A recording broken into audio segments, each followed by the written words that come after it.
नमस्ते प्यारे बच्चों। आज हम आपके लिए एक कहानी लेकर आए हैं जिसका नाम है अंगारों से शब्द। कहानी के लेखक हैं रेमन गारलिटोस, चित्रकार हैं बेत परोचा और अनुवादक हैं ममता सैनी। अनीता से आज नाश्ता जल गया। फिर क्या हुआ देखो। जब अनीता से नाश्ता जल गया तो उसकी माँ गुस्से से तिल मिला उठी।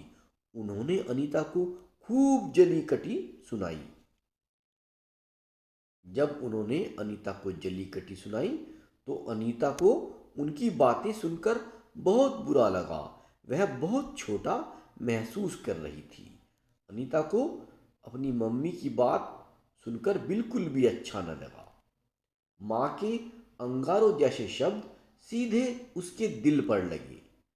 अनीता उदास हो गई। जब अनीता स्कूल के लिए तैयार हो रही थी, उसकी बिल्ली उसके पास आई।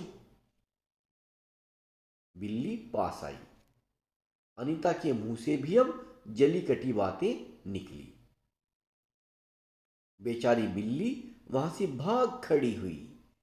जली कटी बातें सुनकर बिल्ली भाग खड़ी हुई। जब अनीता को उसकी पसंदीदा आइसक्रीम नहीं मिली तो वह आइसक्रीम वाले चाचा को भी जली कटी सुनाने लगी।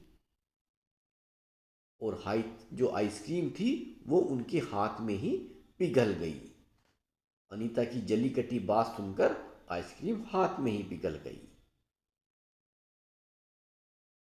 स्कूल में जब अनीता के सारे दोस्त गाना गा रहे थे तो अनीता उदास थी और अनीता के मुंह से सिर्फ जली कटी बातें ही निकल रही थी, क्योंकि अनीता को सुबह से ही गुस्सा था।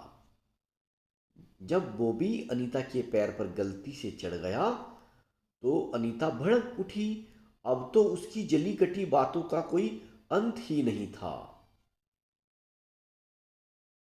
मुझे माफ कर दो अनीता, बॉबी ने कहा। अनीता, मुझे माफ कर दो, मैंने ध्यान नहीं दिया। गलती मेरी भी है बॉबी, क्या तुम मुझे माफ करोगे? अनीता ने कहा। बॉबी ने कहा, कोई बात नहीं। अब स्कूल के बाद बॉबी और अनीता बतियाते हुए साथ साथ घर गए। दोनों घुल मिलकर अपने घर गए बात करते हुए। और जब घर पर पहुंची तो अनीता की माँ ने कहा, चलो अनीता आओ खाना खाएं। अब तक अनीता की मम्मी का गुस्सा ठंडा हो चुका था। तो बच्चों, कैसी लगी आपको कहानी? बच्चों, हमें कभी भी गुस्से में किसी को भला बुरा नहीं कहना चाहिए। ऐसे शब्द नहीं बोलने चाहिए जो किसी को बुरा लगे। हमेशा मीठा बोलो।